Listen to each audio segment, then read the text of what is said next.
I feel like since we're focusing on weather, I just have to shout out Andrew Gable. Oh, Gable. He's another person I know who's just completely into the weather. Anyway, so I think we've mentioned him a couple of times. Yeah, Andrew's just a great guy and fascinating person. So Andrew had started it was called Microburst. It was the weather club at Wesleyan. At least I'm pretty sure he started it. Anyway, so he was graduating and I was going to be a junior, I think. And he asked me if I would become the president of the weather club, which, like, to be perfectly honest with you, I don't have like a huge passion for the weather. I am vaguely interested in, so anyway, I took it a little too seriously. Like I went out chasing on my own, which, to be honest with you, I was not probably educated enough to be useful. So I bought one of those little amber lights that you plug into a cigarette lighter. Of course you did. And that is such a Gus move to buy your own I mean, obviously it was amber, so I wasn't breaking any laws here. At least I don't think I was. But I can tell you the day that I quit storm chasing with the amber light, and honestly, I think one of the last times I ever really storm chased. And I was let's see, east of Salina a few miles, and I was getting off of the interstate, and I looked over and I saw Henry Deal, who's like a very respected local storm chaser, and first responder, and just all around great guy. And I just saw him like clock me. And in his eyes, I saw this like, what is this idiot doing out here? Like, and I was like, okay, I'm gonna. You roll the window down and casually I just take took the it light down, off. and I was like, okay, I am no longer that which I don't want to be. So, my so that's my goodness. story. Welcome to an episode focused on weather.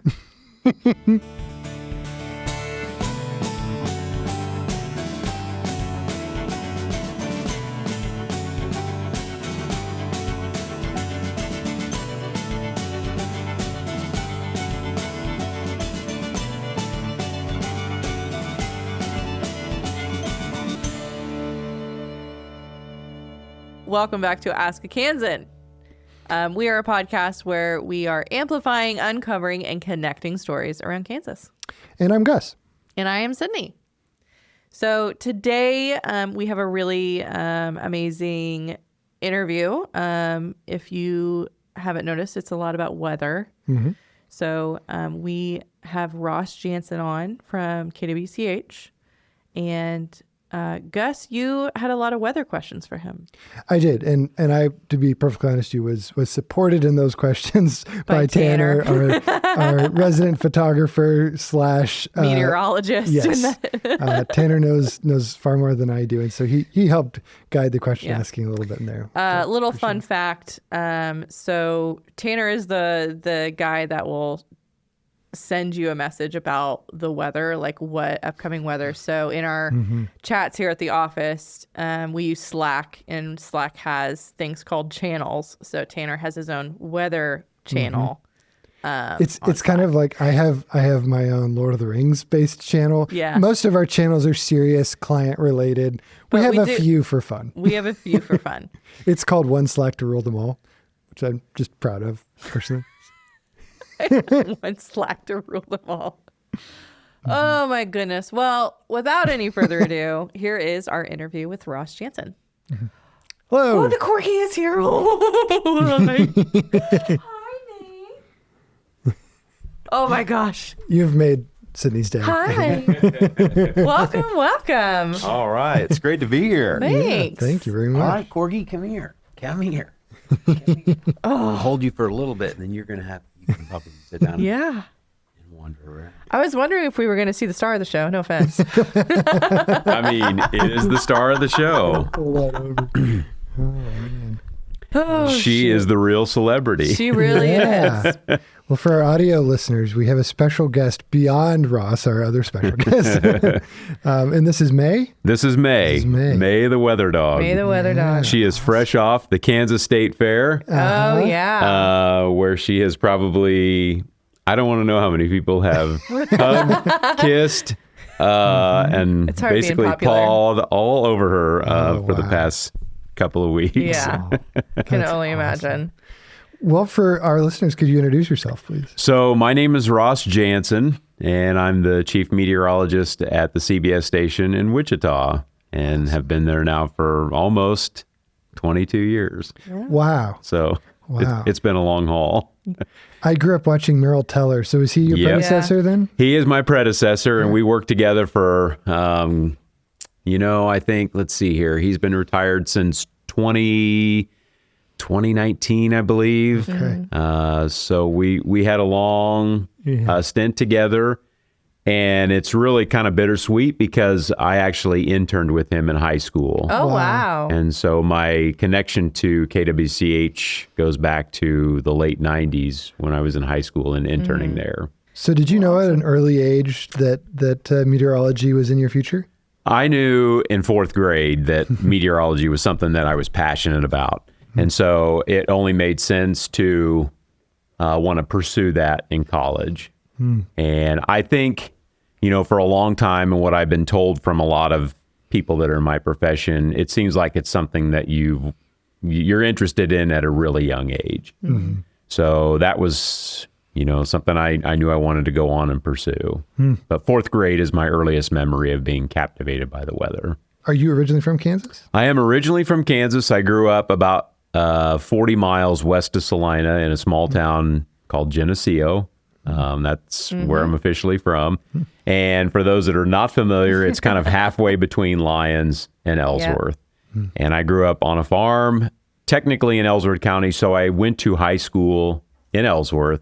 And then after that, went on to the University of Kansas, which was totally, that was a big and abrupt change for me because I grew up in a family that was all K-State. Really? All purple. Agriculture is what Kansans do. I mean, that's one of our top industries. And so my family, and still today, they're in agriculture, all K-State. And I'll never forget the day the high school counselor said, well, I've got bad news for you. You cannot study meteorology at K-State. You're going to have to go to KU. And so in that very moment then, I became a Jayhawk. It was hard. Very difficult to switch gears like that and start cheering for the Jayhawks. Wow. So who do you cheer for now?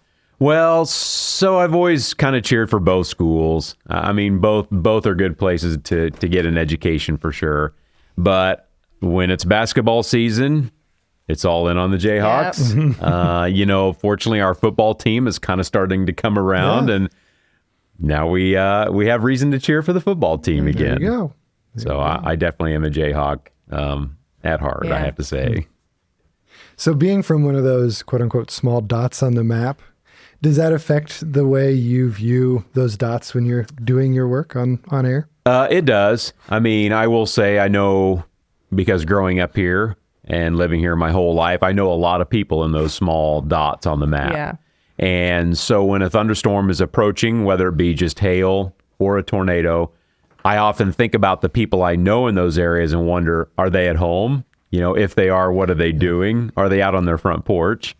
Because that's what Kansans do. When a storm is coming, we go out and we want to see it. Yeah. We want to stand on the front porch and we want to watch it roll in. So with our American flag. That's in our, right. In our chair. I do. I often think about the people that I know in all these places that I meet along the way, and it's incredible. May is entertaining all of us with her. Oh, that's great. This is a very comfy rug, and she's proving that point. She's taking advantage of it. She definitely is taking advantage of it. Well, I guess speaking of May, and the dog that you had before, Millie, is that right? It was Millie. Yeah. So you tell us the story of how they began accompanying you. Well, it's all happened organically because when I graduated from college and moved to Wichita, I hadn't been settled in my house for more than about 3 months, and my cousin calls and said, I've got a litter of corgis. There are only a couple of females left. Are you even interested? And I'm thinking, I don't want to mess with this. Are you kidding me? He said, they're really good dogs. I think you should have one. And so there the next day, and I'll never forget because that night I had made the decision, I'm driving to Chickasha, Oklahoma to get this puppy. The northern lights were visible. So I'm out on the edge of Wichita watching the northern lights thinking tomorrow I'm driving to Oklahoma to get this puppy. So I drive down there. She was really cute. And the same cousins that I've got Millie from had a Airedale years ago named Millie. And so that's how I decided on the name Millie. So I'm driving back. Of course, we're connecting. She's looking at me in my truck like, who in the heck are you? Where are we going? We're crossing state lines. And I was working weekends at that time, so I would take her with me to the TV station. And the first night she was there, she went behind the green screen where we present the weather, and it's a piece of canvas. She's back there playing with this green screen. It's waving back and forth, and I'm thinking, oh my gosh, I'm getting fired tomorrow because my dog's here. She's going to show up on TV, and people are going to wonder what in the world is going on. Well, so it wasn't long after that she started to make random appearances on TV just by accident, and people started noticing. And then a couple of nights she would sit behind me in the weather center and she would never move. So people initially thought it's a stuffed animal. Well, after doing some answer back segments about this is what's going on, people started to connect that, oh, Millie's real.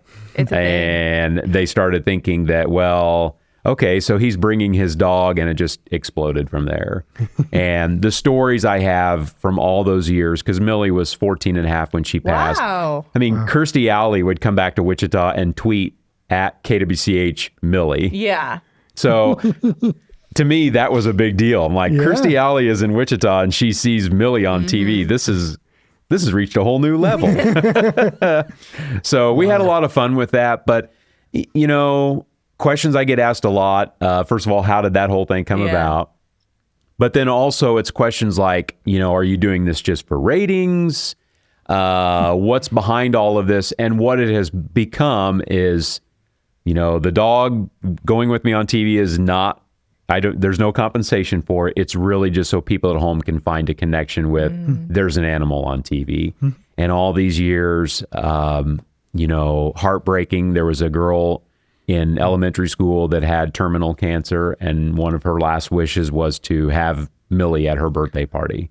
Wow. So we went, you know, and here we're riding around the school track with all of her classmates cheering for this little Alicia who's got terminal cancer. And it's me, Millie, Alicia, and the golf cart driver, and all these kids that are cheering on this little girl that, you know.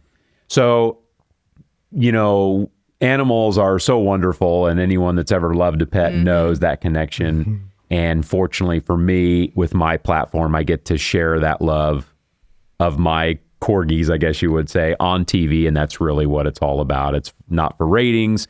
It's not for anything other than just, hey, that's pretty cool. Yeah. Now here's May, and she's 5. There was about a year gap in between Millie and when May came about. And some people have asked me, how did you decide on May? And I would just say, May the love of Millie live on. So I decided on May. Oh, that's cute. That's really good. So could you describe like a typical non-weather alert day? Sure. What is that like for you? So I operate on little sleep. But basically, my day starts at 6:30 in the morning because I talk on the radio from home. And now with all the technology advances, you know, we can do all that kind of stuff right from the basement of our house. So I get up and I check the weather maps. I go on live on radio. And then when I get done with that about 8:15, 8:30, then that's kind of my break to go exercise, you know, get some other stuff done. But I'm almost always in the weather office by 1 in the afternoon. And oftentimes, if everything works out, I try to leave before 11 o'clock at night. So there are long days, but again, it's what I love doing. You know, I'm kind of all in on this, the station, being here in Kansas. And so even on days when it's sunny and quiet, you know, I'm still probably putting in at least 10 hours a day. Wow. When we do have weather alert days and we do have severe thunderstorms, I probably don't leave until about 1:30 or 2 o'clock in the morning. But, you know, the alarm clock is still going to go off at 6:30 the next day. So you're just eyeballing the weekend, hoping that there's not a lot of bad weather on the horizon. Speaking of radio, so my dad was Richard Alexander. Oh, so Rich Alexander. I told my mom, I go, hey, we're gonna have Ross on. She goes, no way. You do realize that your dad and Ross talked like every day. Yeah. And I was like, well, I didn't realize that. Yeah. Guests who don't know. Yeah. So guests who don't know. So my technically stepdad, but he got the horrible teenage years. So he's my dad. is Richard Alexander. He had a morning radio show on KSAL here in Salina for a number of years. Long time, 20 plus years. And so what Ross has mentioned about calling into the radio stations is calling in, actually talking to those DJs, giving them the weather report. And it actually kind of builds a community within a community almost. It's like if those people who probably don't see you on TV every day, they're listening to you on and radio. It's mostly, I mean, that's what we do now with the morning radio. It's just a chance for, the host to talk about, hey, I saw this in the sky, or what planet is visible in the east. I have a lot of colleagues that I see at conferences and they say, really, you still get up and do live radio in the morning? But that's what I do. I mean, I love to talk about the weather. And when you have a big stormy day or a lot of active weather in the evening, it's fun to get up that next morning and kind of talk about what we saw on the radar, how it all went down. Most recently, we had 2 big hailstorms start up here by Salina. They go all the way to Wichita, and we're still talking about that. And that was not even going to be a big weather day. And now it's likely in the top 5 most costly hail disasters for Wichita, because it's going to be in the billions of dollars. Wow. And so that next morning to talk about, hey, did you have hail? What did it look like at your place? That's fun. I mean, so that morning radio still registers with me, and I love doing it. It's admirable how you meteorologists can hold it together during severe weather. Yeah. There's a lot of things you're trying to balance, obviously, in the studio and with your research on what's going on. Thinking back to coverage of like Greensburg and how the tone and mood of the broadcast changed over the course of that kind of day and evening, especially when like the debris ball began to appear on radar. When a supercell ramps up to the point of destruction, how do you keep calm while relaying the vital information? That's a great question, and something I do get asked a lot. And I would just say that, I have seen a lot of crazy weather. So in a particular event, I just don't really think too much about, is this going to be the big one? I just think about what's happening here and now, ingest the information, and then regurgitate what I know and what's happening. And this is what it's doing. And I don't think about, the overall impact that it might be having on people. Because if I let myself and my mind go to those places of, what's actually happening outside of the 4 walls of this TV station, you can get into panic mode. So I tell people the environment, the atmosphere in which we deliver that kind of information is the same every day. So on a sunny day, my studio looks the same as it does on a day when it's crazy weather outside. And so you're comfortable in your surroundings where you broadcast from, and that allows you to stay calm, collected. Because if the meteorologist starts to panic on TV, it must be really, really bad. And we just don't do that. I mean, and that's something I really appreciated about Merrill all those years, is he was so laid back. We had a great working relationship. And okay, so we put the sunshine on the weather map in the wrong place. Don't sweat it. Where you really have to be dialed in is on those busy weather days, and that's where it matters. And so all these years later, I've hoped to carry on that tradition. But I don't know. I mean, I've had instances of tornadoes back in 2012 that was about 5 miles from where my mom and dad live, and wondering, I hope they're paying attention, but I'm on TV. I can't drop everything and go call them. You just hope everyone is aware of what's taking place. And so you don't really think about, will the house be wiped away? What's going on? You just have to stay dialed in on the radar, the information that's coming in, because it is a lot. I mean, we do have storm chasers that are out there. I need to think about where they are, what are they reporting, how this whole thing is transpiring. And so there's a lot that I need to be focused on rather than, I wonder what Aunt Sue is doing. This episode is sponsored by Renaissance Cafe. Serving Northern Italian cuisine prepared with a fresh, contemporary influence, the Renaissance Cafe is one of Kansas's favorite restaurants. Whether you're planning a romantic dinner date, a family celebration, or an intimate meal with friends, the Renaissance provides a unique dining experience with an old-world atmosphere. Open Thursday through Saturday evenings, the Renaissance Cafe is located just south of Salina in Assyria, Kansas. Visit RenaissanceCafeAssyria.com to book your reservation today. Getting into a little bit of the science then, of how you do what you do. Obviously, the science of tornado genesis has come a long way in recent years. In terms of tornadoes like Udall, Heston, and Greensburg, can you speak to just how rare some of those higher end tornadoes are and what causes a storm like that to exist? Yes. I mean, living here in Kansas, we are, of course, no strangers to tornadoes. We all know that. There are a lot of movies that we get teased about. Wizard of Oz, right? I mean, can we all agree on that one? Oh, how's Dorothy today? Get that one a lot when I go to conferences. But yes, those high-end, violent EF4s and EF5s are extremely rare. And I try to remind second and third graders about that who are terrified of storms. And I tell them, first of all, tornadoes are still, you have to have the right ingredients in order to get a tornado. And then for that tornado to become one that is going to wipe everything out is even more rare.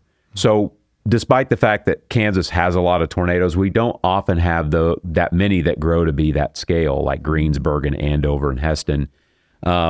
But we usually know when it's possible because the amount of wind and humidity that's in the air. And so, yes, I mean, we're usually able to identify an environment where we could see a storm grow to that magnitude. I would say when it does, you know, you want to make sure that you're really focused on what you're doing. Greensburg, I was called in that night right after Greensburg had been hit because Merrill had lost his voice. And so they called me and I came in and worked from 11 o'clock that night until 6 a.m. the next morning. And then that was a Friday night when Greensburg happened, and Saturday had bad weather and Sunday did too because the tornado sirens went off in Wichita on that following Sunday. So that whole weekend was bad weather. We didn't sleep. That's exactly right. And then, you know, like Andover, the most recent Andover tornado in it would be 23, you know, that storm looked like a shower as it went over Wichita. And then right as it got over Andover, we had a storm chaser that was on the south edge of town. And we saw his live picture pop up in the studio and he said, "We got a tornado." So we were already on TV broadcasting his live picture before the warning came out. Fortunately, that thing didn't grow to be a half mile wide, but it still was an EF3. Yeah. So those big tornado days that we have usually involve a tremendous amount of wind, a lot of humidity, and we're able to identify those kinds of environments usually days out. But then on occasion, we'll have a storm that ramps up that maybe you didn't think was going to be quite that intense. But what most people are amazed is that less than 2% of all the tornadoes that we have in Kansas grow to be Andover, Heston, and Greensburg. So luckily, we don't have those all the time. It's wild. So you said 20 years you've been doing this? I've been doing broadcasts for almost 25, in Wichita for almost 22. Wow. So my very first job was in Lawrence at the cable station while going to school. So I was working full-time and going to school full-time. And then I was offered to do some fill-in work in Topeka at WIBW. And I did a little bit of that. And then Wichita came calling and I said, all right, I guess that's where I'm going. It's wild how in that time, like the technical capabilities on the broadcast side, you know, it used to require a satellite truck, right? Camera. Now you can do it on your cell phone. Yeah, and there's people with 4 camera setups in their cars going out. What is it like to have seen that change? It's fascinating, I would say, because we get some of the best pictures and video, but I also think on the negative side of it, now everybody feels qualified to chase a storm because, well, I got a car and I got a camera and I've got the ability to live stream, so I'm going to go storm chase. And we're seeing a lot of our highways and roads and interstates congested with storm chasers that come from hundreds of miles around. And now there's talk in the broadcast world and in the chasing world, how do you patrol this? And I don't think anybody has an answer, and I don't think we can. It is what it is. Sadly, you know, I think, you know, we often don't necessarily respect storms like we should, given the wind and the power that they have. We have people that are getting just too darn close. So watching all of this change over time has been quite fascinating because when I started in Wichita, we had Palm Pilots, for those that are old enough that can remember that. And they were called Stormhawks. And so you would take that out into the field and you would type in your storm report, and when you hit send, it would pop up on the radar as this is what Joe Smith is seeing out in El Dorado. He's got a storm. Well, now, of course, that technology is outdated. A lot of people can still submit storm reports on their phone that come to us. But it used to be that you could have a storm like in western Kansas that would produce a tornado and you'd never get a picture of it. Now almost every storm gets documented, whether it be through video or picture, and we see it. So are we having more tornadoes? Probably not. But nowadays, when we do have a storm, we get to see it because somebody's got a camera. All of us have a camera in our pocket and take a picture, email, text, submit it through apps, and we get to see what's actually happening. It feels to me like this year has just been insanely wet. Like, oh my gosh. I don't remember. Every time. Is it really something vastly different than what the Kansas climate normally produces? Or is it just perception? It's all about the fact that we've been in drought for so long. Wow. And now we're actually having rain again. Back to normal. Back to normal. I think when all is said and done, we're going to find that this year was a little wetter than average for most of Kansas. But the fact that the entire state is coming out of drought and we're actually getting rain again, it's feeling like, okay, this is just a huge surplus of rain, but actually we're just kind of having a normal year. It'll probably officially go down as a wetter than average year.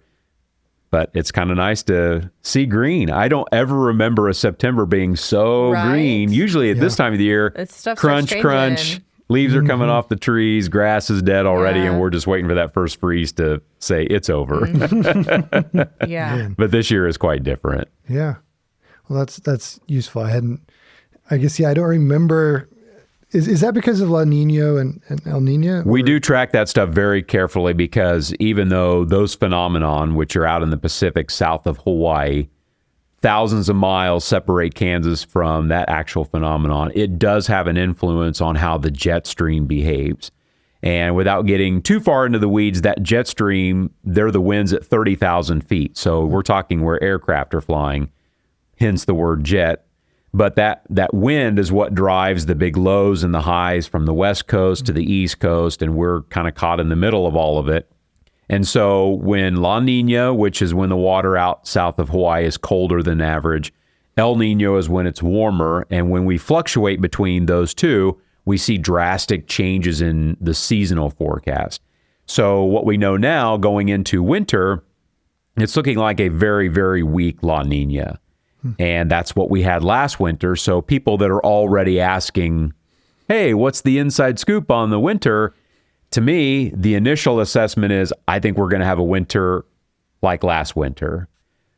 Average snowfall, I think it's going to be a cold winter. But last winter, we had some pretty good shots of cold air out of the north. I think this winter is going to be very similar to what we had last year. And that's because we have a weak La Nina. Now, what we don't want La Nina going into summer. That's bad for Kansas. That's hot. That's drought. Been there, done that. So summertime, it's better to have El Nino because we tend to be wetter. In the wintertime, if you like snow, I certainly enjoy a good snowstorm. La Nina can help influence that too. Can we back up a little bit for the non-weather person in the room? Yes. What is El Nino and La Nina? Okay. So those... define that a little bit. It's basically phenomenon. Okay. They're not storms. But when we look at the water temperature in the Pacific, south of Hawaii, if it's warmer than normal, it's El Nino. If it's colder than normal, it's La Nina. And then when it's normal, it's La Nada. Neither one. It's neutral. So they're not storms. And unfortunately, sometimes if you're watching like national news, or now I suppose when you're scrolling through social media, you'll see El Nino and La Nina referenced a lot. They're not storms. Gotcha. It just refers to, is the water warmer? Is the water colder? Based on that, we can make seasonal 60, 90-day predictions about the weather. Now, we can't say specifically, Christmas Day, it's going to be a snowy one and this temperature. But what we're looking for are trends and patterns. So like now, I can tell you that just looking at October as a whole, November as a whole, kind of what's going to be happening. So you have a rough idea of what the pattern may look like, but the actual specifics of the day forecast, we don't really know until we're about 10, 12 days out. That kind of brings me into my next question. Sorry. This is on your list, but historically, meteorologists kind of, how do I put this in a great way? We get paid to be wrong. Yes. Yes. I knew it. How is that accurate, do you think? Or do you what's the history behind that? Or I guess, what are your thoughts? I love this question. So actually, it's funny you ask, because my colleague and I, we were just talking about this. Of course, coming off the state fair, we get teased a lot about this. I don't think meteorologists will ever change the public's perception of, it must be nice to get paid and get it wrong. But I think the reason that is because we are in a very, weather affects everyone. So we're all consuming weather, whether you watch TV or not. You're looking at an app, you're consuming a forecast to know, I wonder what tomorrow's going to be like. So given that, we're consuming a lot of weather information with the understanding that it's probably going to be right. There are days where we could potentially get it wrong. But there are a lot of professions out there that also make mistakes and get it wrong, but we don't think about those. And I tell people, like stockbrokers, with no disrespect, think about referees. How many times have we watched a game and thought the refs got it wrong? Yeah. But they can go back and do replay and correct their mistake. We can't do that in weather. But the referee still gets paid. And then I think about, unfortunately, in the medical world, sometimes doctors don't always dial it in. So you go get a second opinion on something that's wrong just to try to figure it out. But meteorologists are always going to be in the crosshairs of what's it like to get it wrong and still get paid. And I think that's just because we consume so much weather information on a regular basis that we know, okay, well, they got this one right today, or they didn't get it right. And then on top of that, there's so many different forecasts out there now. Were they? Well, they're saying this, and I'll tell my mom this all the time. No, we're not saying that. I don't know where you got that from, but all I can do is control what we broadcast on a regular basis, and all those crazy apps out there that say it's going to rain tomorrow and it's probably not. I don't have any control over that, but I will be measured on whether we're right or wrong based on something I have no control over. So it's really very messy, but I would just say, yes, we've gotten forecasts wrong before. We're going to get some wrong in the future, but nobody beats themselves up more than a meteorologist when they miss the forecast. Not a single person I've ever worked for or with has ever said, oh, no big deal. We take it to heart because that's what we went to school for, and we want to be right all the time, but we don't. From a scientific standpoint, obviously, the systems that you're trying to interpret in our weather are so complex. Yeah. There's so many variables there at play that it's you do a remarkable job given how complex it is. You have to think of the atmosphere like a giant ocean. It's a fluid. Fluids go up and they go down. We think of the little whirlpools that spin around in a fast-moving river after a flood. That's how the environment works. It's a giant fluid. And so there are lots of variables that we have to take into consideration. And we measure it with satellite, with gauges here on the ground. We send up weather balloons. And so the slightest adjustment in something can make the forecast change. And I think people understand that. And I think that's why I absolutely love the weather, because it's fun to look out there and say, I think this is what's going to happen. And then no one's got the answer book. We just have to live it and see what actually happens. I was scrolling through Facebook, as one does, and I came across the weather forecast that was issued by the National Weather Service on August 28th, 2005, as Katrina was bearing down on New Orleans. New Orleans, yeah. And I have a bunch of it in my notes, and I won't read it all, but there's a few things in there like all gabled roofs will fail, leaving those homes severely damaged or destroyed. Power outages will last for weeks. Water shortages will make human suffering incredible by modern standards. the language that forecast used is just like shocking to the system. And so I have a couple questions kind of based on that. First, what is going through a meteorologist's head when they're forced to say that kind of stuff? Yeah. And secondly, sorry, just throwing this in there too, is how much of your job is really about predicting the weather and how much of your job is anticipating the psychological processes of your audience? I think it's definitely shifting.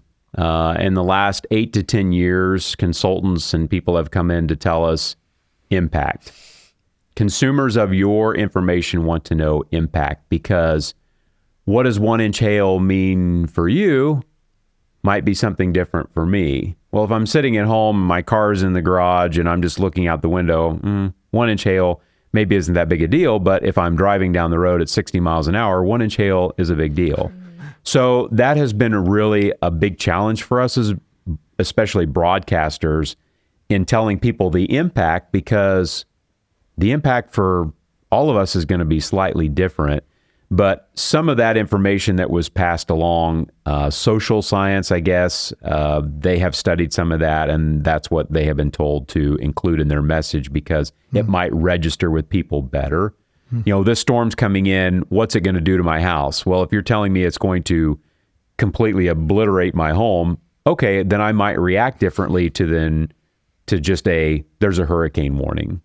So scientists beyond meteorologists have studied how humans respond to this stuff, and that's why the messaging now is changing. They're trying to make us, speak more in layman's terms so that you know how to respond. Is this a winter storm where I go and stock up on bread and milk? I mean, let's face it, if I was going to stock up on something before winter storm, it would be something other than bread and milk. Fair. Fair. So we're now trained and told to talk and speak more directly toward impact versus just, well, this one's got 65 mile per hour winds and this has got some very heavy rainfall, because, I don't know, with all due respect to people that consume the information, what do I do with that? How should I respond? So even that in our world has changed since Katrina. I mean, that storm was just so fascinating. That one in Harvey, I remember very well. Harvey was the one that stalled over Houston for days and days. It just kept raining and raining. And there again, the overall messaging probably had to change as Harvey came ashore, because it looked like it was not going to go anywhere. So it is fun to hear some of that stuff, and you think, oh my gosh, the world's going to end based on this language here. The only trouble with that is if you're going to start using language like that, the storm better live up to that. Exactly. Or else people start...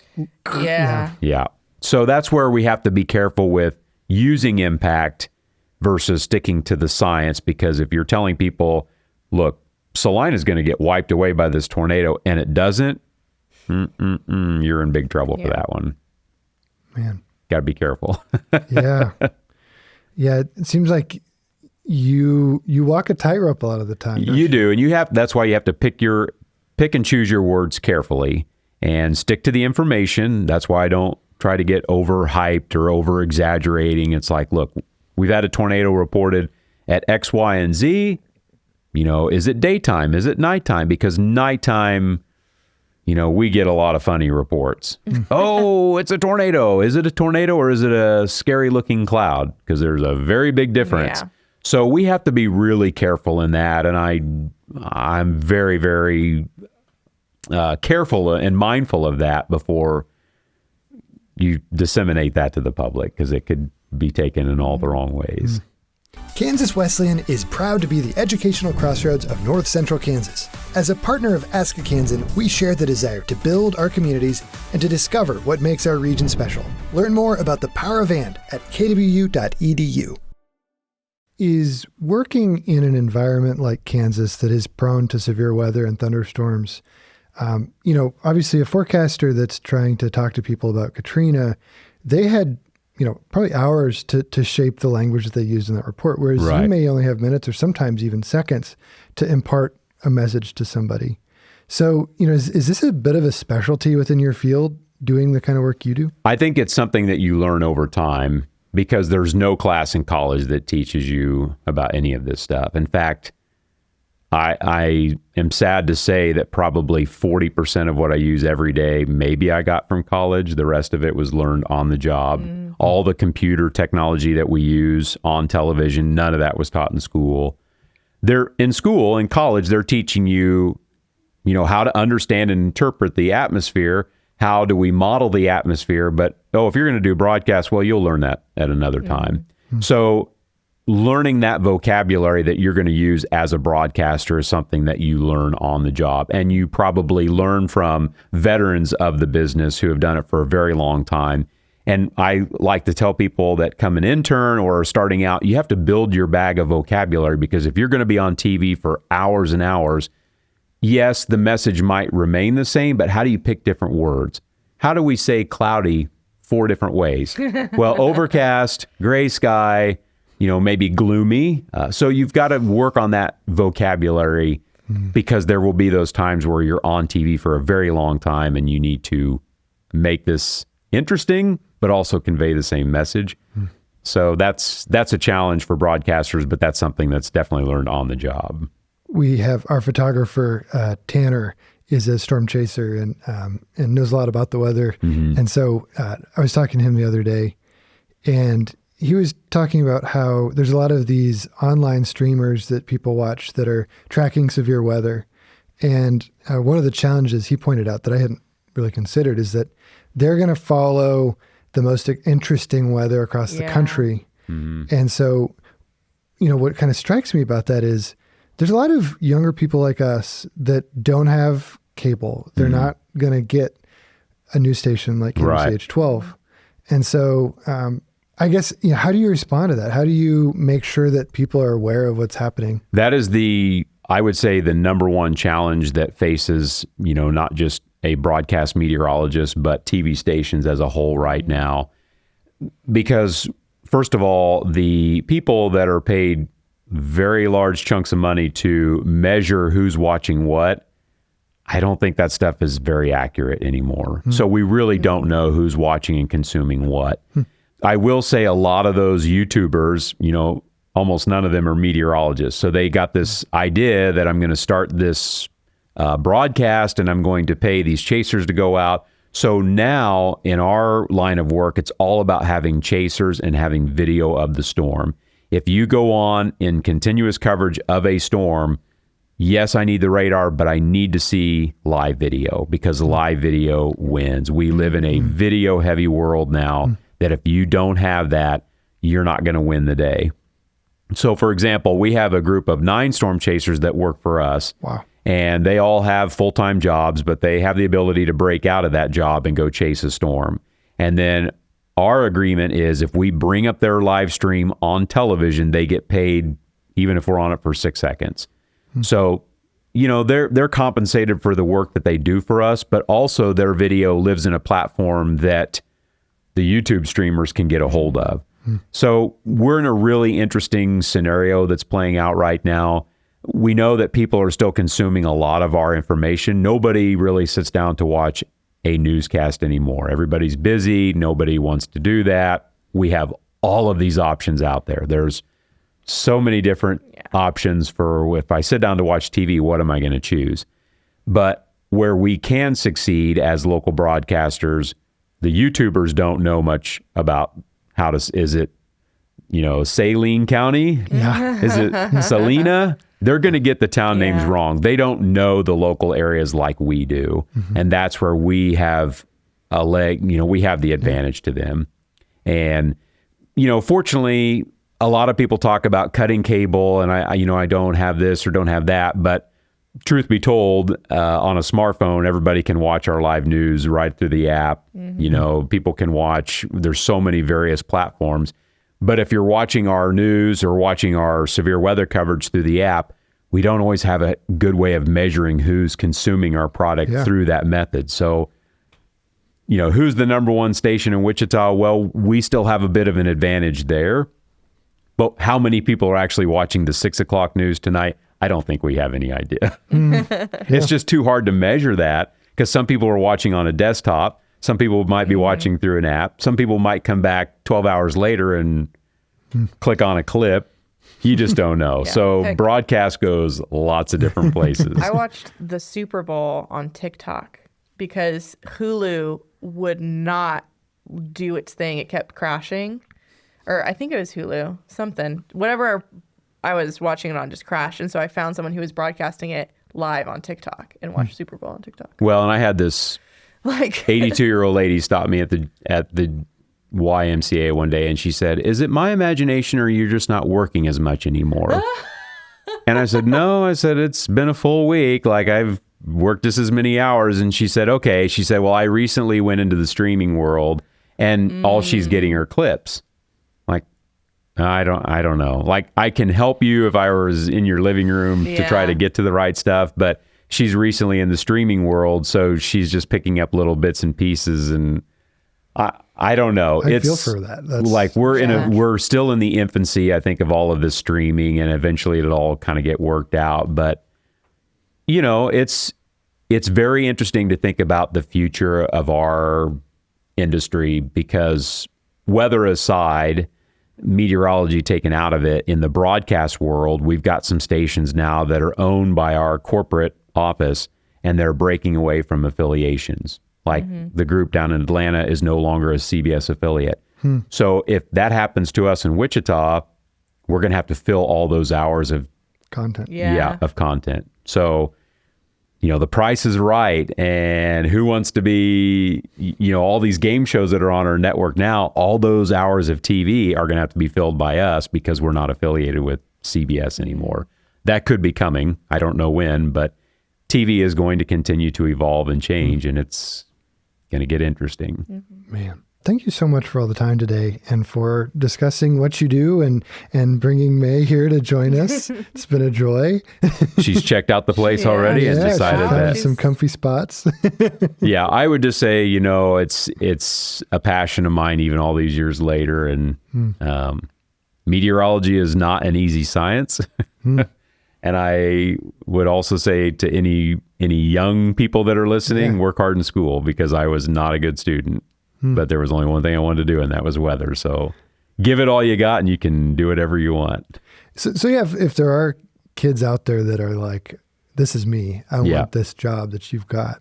Yeah. What are some concrete things they can do? Well, I mean, we probably all heard it in school about, set goals, but I can honestly say I'm a living example of that, because I knew what I wanted to do. And in high school, I was not very good at math. And when I took the ACT test, you guys remember your scores?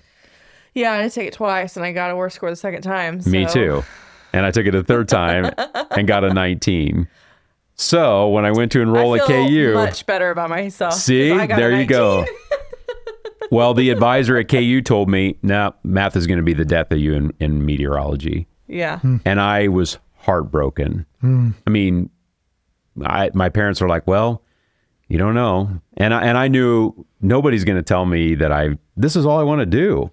So that's where having a goal was my roadmap to where I'm at today, because and there were a lot of moments where I thought, I don't know if I'm going to make it because math is so hard. But if you set a goal and think, I can get there, I don't care what hurdles are along the way, I'll get there, you can do it. So that would be, I try to remind young people of that don't look at the curriculum and say, I can't do all that math. You can do it. You just are going to have to give it all you got. Yeah. It's hard. 19 club. 19. Yes. The second time was a 16. No judgment here. I'm telling you. We've all learned that these tests aren't good judges of everything. Correct. Yeah. I was not a good test taker, and that was proof of that. I just wasn't good at school, so I probably just actually did care, to be quite honest. I took it because my mom was like, you have to take the ACT. I'm like, yeah, we were all told that. Fine, and I just don't think it's a good measure of how hard a student is willing to work. But yeah. There you go. Anyway. Ross Janssen is not good at math. Now you know. It's going to be the next T-shirt that we make. Yeah, I love it. I love it. Part of our merch line is just Ross. But he is good at weather, so that's yeah. And on the back, is good at weather. Yeah, I am passionate about the weather, and even on my days off, I'm always looking. In fact, I was looking at weather maps just 10 minutes ago. So Cool. I love the weather. Well, thank you so much, Ross. Yeah, thank you. Thanks for having me. It's great. Want to spread your organization's message across Kansas? Consider becoming a sponsor. Ask a Kansan has a unique focus on Kansas and its people. By sponsoring our podcast, your organization can reach people from Canarado to Kansas City, Wichita to Washington, and all the great places in between. We have a variety of sponsorship packages available to fit your budget and needs. For more information, visit askakansan.com/sponsorships or call us at 785-571-9507. Thank you for joining us for that interview. We have kind of switched seats a little bit. So we did put Tanner in the hot seat because Tanner is kind of our weather guru, as we mentioned in the beginning of this podcast. So we put Gus back in the booth and we brought Tanner out. So Tanner did, I guess you had some very specific questions for Ross that Gus was able to talk about. What were kind of your takes from that conversation? I think it's great just to hear his Kansas story and how he was immediately interested in weather and how he's followed that passion, even changing schools from K-State to KU. So that was really cool. And just hearing his talk on Kansas in general and our weather patterns and things like that. So I definitely... the previous episode with Frank, you were nerding out. And, oh yeah. I nerded out on this episode, so it was cool. Ross is always somebody that I've watched. The nightly news. He said nobody watches the nightly news. You're an 8-year-old man. I go home and watch it. So somebody that I tune into and listen. So it's cool to have him on. I really appreciated that he brought May. Yep. I come to find out that everyone in the studio knew except me. So, and we've got some great photos. Yeah. So, I am a huge dog person, especially corgis. Okay. So while we were, chatting about in the intro, Gus mentioned microburst and you managed to uncover this photo of Gus that I'm dying over. So for those who are listening, we'll put the photo up, here on the bottom of your screen for people watching. But if you're listening, it is a photo of Gus El Presidente sitting somewhere on the Kansas Wesleyan campus at a table with, it looks like, when you club fair. It's like a club fair. And when you print really big font on like 11 by 8.5 paper and you have to tape them together to make a really big sign, that's the sign that just says microburst. And then what looks like, I'm fully aware that it is a weather balloon, but if you were glancing at this and you did not know what it was, it looks like your mom's prom dress that has just been shoved in the corner for 20 years, just now laid out on a table. Isn't it? It's a parachute. It's a parachute. So really funny. Hilarious. Listen, Microburst was not one of the more well-funded clubs. Wesleyan. Very niche club. Yeah, it was Andrew started it, and then when he graduated, I think I stepped in for a year, and then Gus also stepped in for a bit, and it was a very small club, but it was cool to see Wesleyan. They don't have a meteorology degree by any means, but it was cool to see them at least support it. Give a room, support it, and they had a weather station on campus. I believe there's still one up there that Gable had set up, and it was kind of cool to see that. So, I think I've been up there. It's like in the top floor of the science building, isn't it? That's where the amateur radio station was. Oh, amateur radio station was. This was down in the basement, and that was actually the problem was you were going through 5 floors of concrete to do anything. I think they figured that out by now over there. But yeah, that's kind of where I started getting involved with weather and things like that. So, but you are a storm chaser, yes, to a degree. Storm spotter, storm enthusiast. I consider a chaser somebody that goes to multiple states. I don't have the time or capacity, the energy to go travel to Texas or the windshields. Hey, the windshield's fixed, but I don't have the energy to drive down to Texas to have a blue sky bus down there anymore. So. But you got to go actual like storm chasing in Texas or Oklahoma. Yeah. So in college, had a group of friends that we chase and went Texas, Oklahoma, Colorado, Nebraska, I think maybe one in Missouri. So yeah, I've had the chance to travel a little bit and do that. Not a meteorologist by any means. Ross spends tons of time making sure he understands what the day setup is like. Storm chasers do for the most part. But theirs is more, how do I not get hit by this storm, and how do I stay safe around the storm? And that relationship between meteorologists, and Ross hit on this a little bit, the relationship between meteorologists and storm chasers or storm spotters and local media, to pass that information back on. He talked that he was, he's in those four walls and he can't see outside those four walls. So the radar might be showing one thing, like that Andover tornado didn't look that impressive. But once you get that ground truth, it probably changes a lot for how he reacts and puts a new warning. Puts a new warning and stuff like that out. So I remember, so my dad was a chaser, spotter growing up, because he was a ham radio operator, because that's just normally what ham radio operators did. KB0YGL was his call sign. And I remember, and I don't know why he took me. I don't remember if my mom even knew, but we were in this tiny frickin' truck, and we were out in the middle of nowhere just chilling, and there's like a lightning that struck like maybe 20 feet away from the truck. And I was underneath the frickin' floorboards at that point. Like, I was done. Yeah. I was probably, I don't know, maybe 9. Yeah, lightning scares me the most. I had one this year coming back into Salina that I just, as soon as you can feel it before it hits, and then it hits just instantly, and it was, everything kind of released off the ground for a little bit. Just kind of hair stands up, and it just, so yeah. Yeah. What, have you ever had any close calls? If my mom's watching, no. I've had some learning moments. We'll put it that way.